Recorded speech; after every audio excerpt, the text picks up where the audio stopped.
Well, everybody, I'm Cantonese Cat. Everybody, Cantonese Cat here. Something ridiculous has happened. As the S&P 500 is getting to the point where it just keeps on waking up into all-time highs over the last few months, having a hard time breaking above, but we're pretty close to all-time high.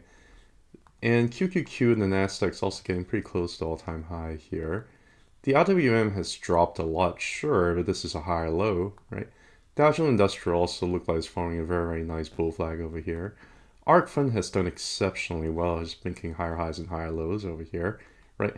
All of this ends up with investor really only paying attention to what happened over the last month or two or three, because they've done such a great job really scaring people over the last month or two or three.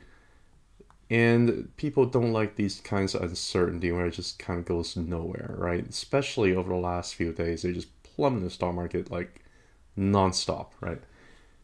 They just plummeted the stock market like nonstop, right? It's plummeted the stock market like nonstop.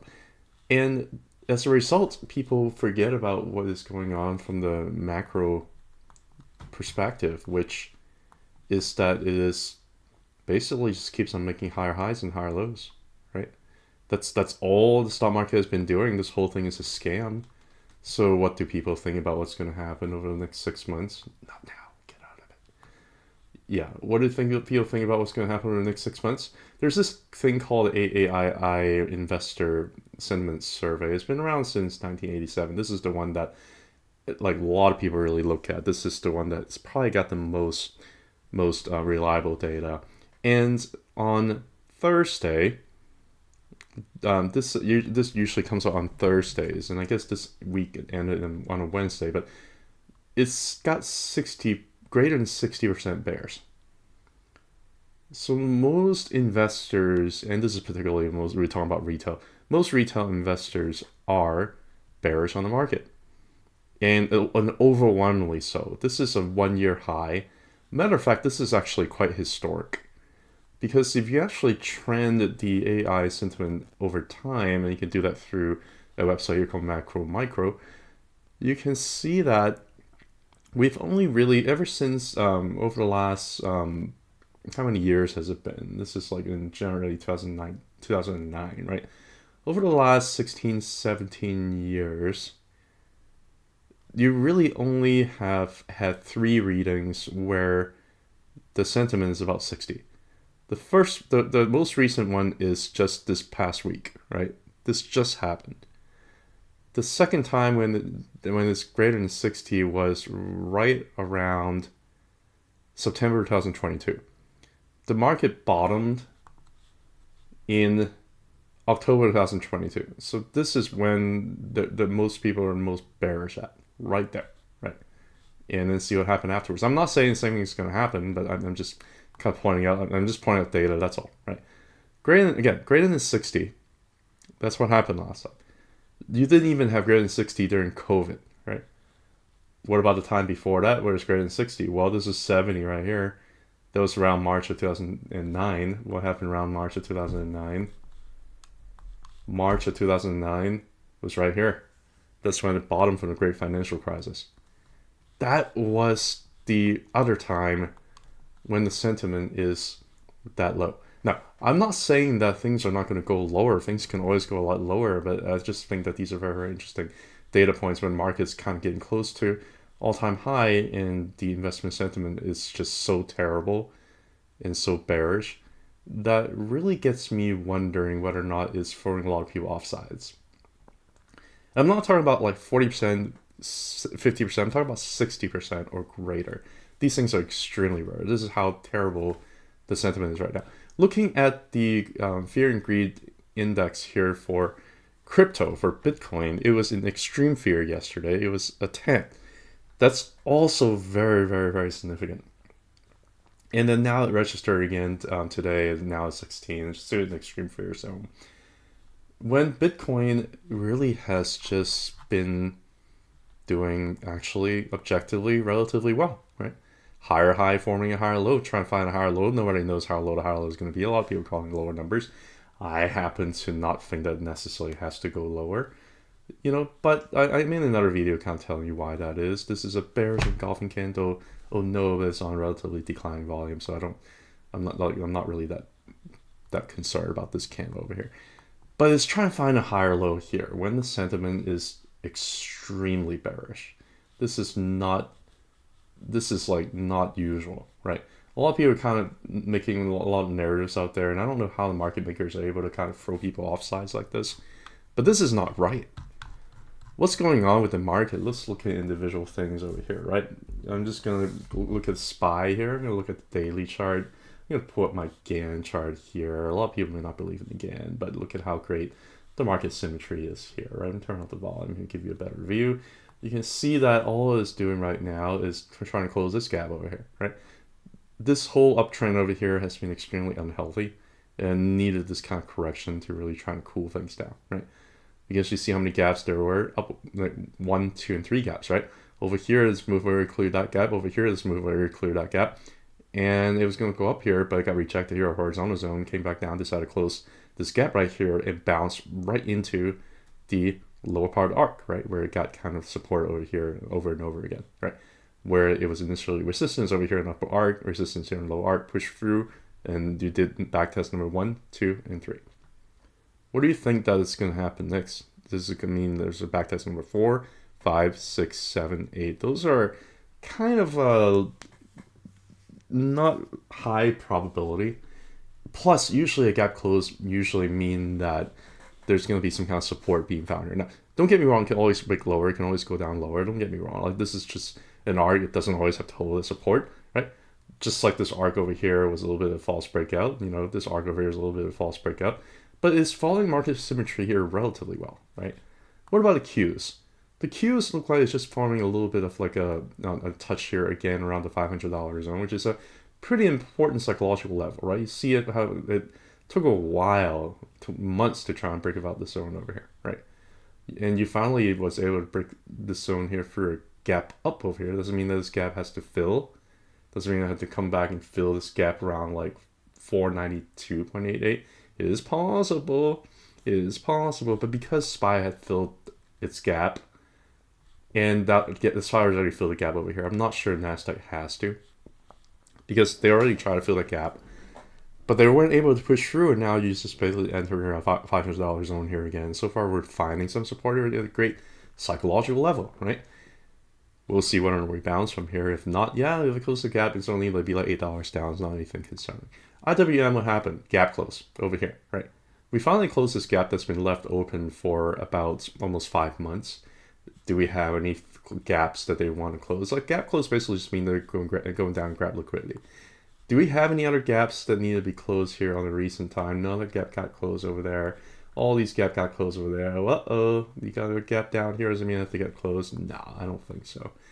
These are daily gaps. I don't really care about daily gaps that much. But it decided to close that daily gap over here, grab some liquidity. Oh no, a big head and shoulder pattern, right? It's going to go down. The target's going to be all the way down like the 180s, you know, I don't think so. I mean, I think this is more, just look at market structure.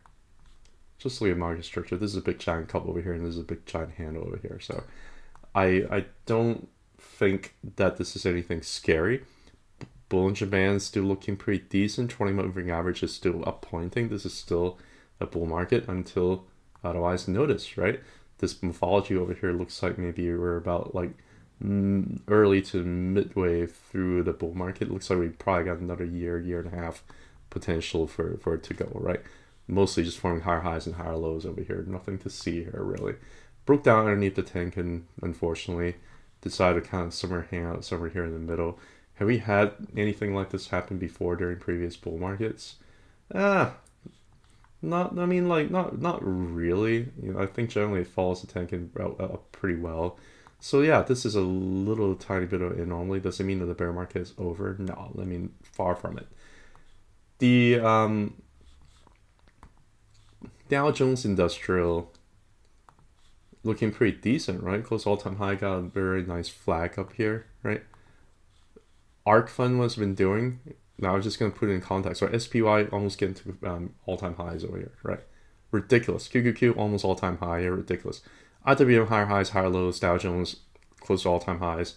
ARK Fund higher highs and higher lows since December 2022, right? Basically, what ARK fund with Cathie Wood's fund here is got rejected at 0.5, is trying to find support down here below, but it's just trying to find a higher low. It's basically finding support over here at this horizontal zone over here with this wick over here, maybe this wick over here, right? There's really nothing too entirely bearish about this. And recently, we've just kind of been holding the 0.382 here pretty well, but we are breaking down underneath of it. Maybe it's trying to take off some stop loss or something like that. Or maybe it's just trying to take into this horizontal zone over here, maybe even go even a little bit lower, maybe even to the 51, 52 zone down here. That would not surprise me if it decides to do that. Is that something that it has to do? No. But if it does, I think there's still plenty of price history over here to kind of serve as support down below, right? So I'm not really that scared about this. If you're also looking at the weekly chart, if you could also pull up an indicator here called Audit Block Detector by Lux Algo, you can see how there's actually a demand zone over here. People actually want to buy the zone over here. This is just a higher low that people want to buy, right? I'm not making this up. So a couple other things here too. DXY, the US dollar. You would think it looks bullish, but it actually looks a little bit like an evening star kind of thing to it. If you want to watch my macro thoughts in terms of what I think about the US dollar, look no further than a couple of videos I did before, including the Cat and Matt show that I just did with the great Matt Spee. Feel free to listen to that. I know it's like an hour long, but I basically let a lot of the macro thoughts here. I think this high over here is very similar to this high over here. It's very similar to this high over here. There are a lot of similarities in terms of where we are with the global liquidity, in terms of this global economic cycles. I just think that we're at a conjuncture where it's very similar over here and here and here. Yep, check that video out if you want. I'm not going to go too much further than that, but I do think that this, even though it looks like it's back testing the horizontal zone over here, even though we've got the monthly Ichimoku cloud in, right underneath right there, I still am very skeptical about this high over here. There are a lot of reasons to be skeptical, but yeah, watch the other video if you want to find out more. The other couple of things too, the 2-year yield down another day, right? It's another day of down.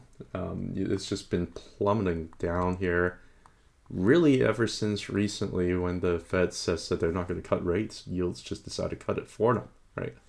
Just straight down, brutally down, right? You would imagine, oh no, the inflation narrative, inflation is back. Why is rates going down? Because they're expecting the Fed to cut, right? If the yields are going down, that means actually there's going to be a little bit more of a financial easing, if you will. That's actually happening in real markets, right? 10-year, what has it been doing? Same thing. It's just been going down. It's just been really, really weak in terms of this price action. Look at a weekly here.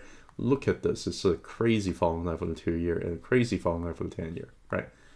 This is absolutely incredible. If you even look at some indicators over here, weekly, I think we're getting close to support over here in the 2-year, but monthly looks like there's plenty of room to go down because you just lost the 20-month moving average. It is becoming resistance up above. 10 years looking a little bit better, which again is trying to hold a 20-month moving average. I'm not sure if it's going to hold here. You got a very much of a bearish evening star look over here, and it favors further bullish, bearish continuation. Excuse me. So I just don't know. Like, it looks like financial conditions easing overall. If you look at the mortgage, 30-year mortgage, this is going to be on a monthly basis. You're not going to find any, particular recent data. This is really mostly based on monthly. But February looks like it's just going to go lower, right? You have another lower high over here compared to that. Have a lower low here compared to that. So this is a bear trend. There's no doubt this is a bear trend. So I think that mortgage rates has already been gone down from like 8% to like 6.7%, which is a very favorable thing for the economy. Is inflation going to be another problem? It certainly doesn't seem like that's the case. If you look at oil, it's just been one dead Cantonese bounce after dead Cantonese bounce. It just looks like it wants to just kind of fall through the floor. It looks very weak. I think inflation is like not anything to be particularly worried about. If you are looking at the money supply, you can see maybe the reason why we're having a little bit of fidgety is because we have kind of turned flat here. We're getting close to the previous all-time high in terms of U.S. money supply, in terms of the liquidity that it's going to provide. overall, I think it's just basically resuming this money printing trend over here in log scale. There's really nothing has changed, with the exception that the bump over here had to tighten and it's now coming back to its normal trajectory. And I think right now it's getting ready to print again. You know why we're having a little bit. I can try to explain this with technical analysis. Actually, you know why we're having a little bit of of a flattening over here as well, because we're waiting for the Bollinger Band to expand, and we just simply want to get back inside the Bollinger Band. That's, you know, if you want that kind of logic, if you will. But algorithmically, it decided to kind of cool down this month, and maybe that's why we're having a lot of fidgety stuff here going on. I don't know, but am I that scared? No, I think the trend's up. This is just a little bit of slowdown. Look at China. China's just printing money. You know, like in January, it's just decided just moonshot over here. A lot of things are telling me I think we're going to be okay, and that also goes along with the fact that the Chinese market's been hot, right? Like, I don't think I need to tell you that, because the U.S. market has been fidgeting while the Chinese market has been pretty hot, making higher highs and higher lows, right? I don't have to tell you that. I still have a target of Hang Seng Index at 28,000 here. I had the target in September last year. And if that's going to be the case, I think it's going to end up carrying through some global liquidity into the U.S. market, into Bitcoin as well. I think Bitcoin is just taking a little bit of a breather. I mean, I already talked about that, so I'm not going to talk too much about it. The other final thing I want to talk about is gold. I think it's, you know, I generally don't like to talk about gold because it's not really necessarily correlated with anything else. It's a little bit of like its own thing, because even an economic cycle can turn very, very bullish. Gold can still do nothing, and when there's a little bit of weirdness going on with the economic cycle, gold can actually do pretty well, right? So it's hard to really, for me to really put any thoughts into gold, except one thing. Except that even though it may not follow the economic cycle that well, it is going through its own cycle, where it has broken about this arc up here. It got rejected here back in 2011, broke through, right? And it's just been all sitting up here in air, but it finally broke through the horizontal zone over here. It broke through the 14414, breaking through 1.618 here too. So where it's going to go, parting up to go to this arc over here and going up to 2.272. I think it's actually a good thing that gold is running, because that actually means that there's some, you know, some liquidity that's entering a certain sector here. Currently is going to gold. Eventually is going to rotate out. You know, around 2020, the gold was very much of a hot asset. A lot of people was talking about how they end up like going to start printing money from like March and April, and they think gold's going to go skyrocket. But no, I mean, it's already been going up for a very long time before that, right? So that narrative is just kind of help it to use U.S. exit liquidity, if you will. This happens all the time. You have like 3 or 4 months where it pumped and use U.S. exit liquidity over here, and then they decide to pump it again after they like get you scared and get you frustrated. They're pumping other things, they rotate to other things, and then they decide to come back to gold, and next thing you know, they just pumped it over the last year, 2 or 3. I think it's got enough juice to come up here, but eventually I think once it gets to a point, it might want to rotate into other things, kind of like how gold got to July 2020, you want to rotate to other things. I think this is maybe, at best, this may be a little bit like an early cycle indicator kind of thing.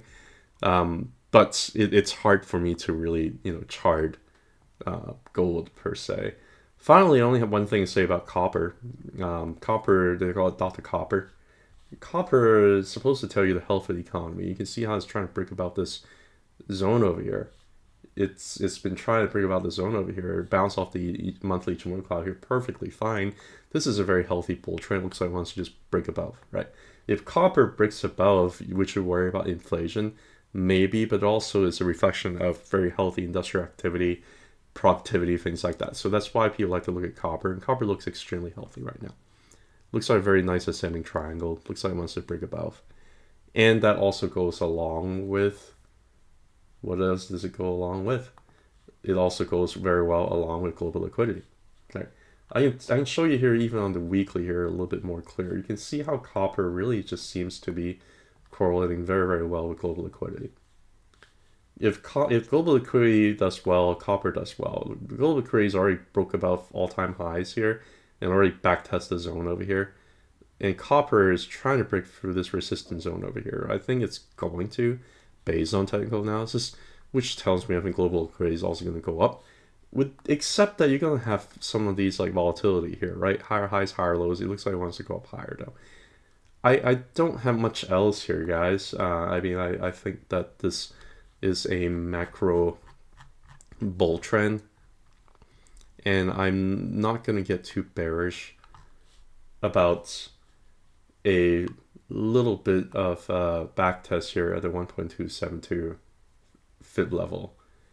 A little bit of back test here to top that arc over here. I'm not going to get too bearish about that, because I think that the writings on the wall in terms of global liquidity, it just looks like it wants to go up higher over time. So yeah, that's it. I just really want to share like a good update on a macro perspective on the stock market, on everything else.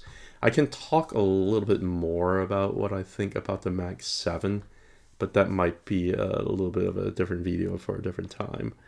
This is already getting a little bit long. Anyway, take care, guys. Have a good one. Bye.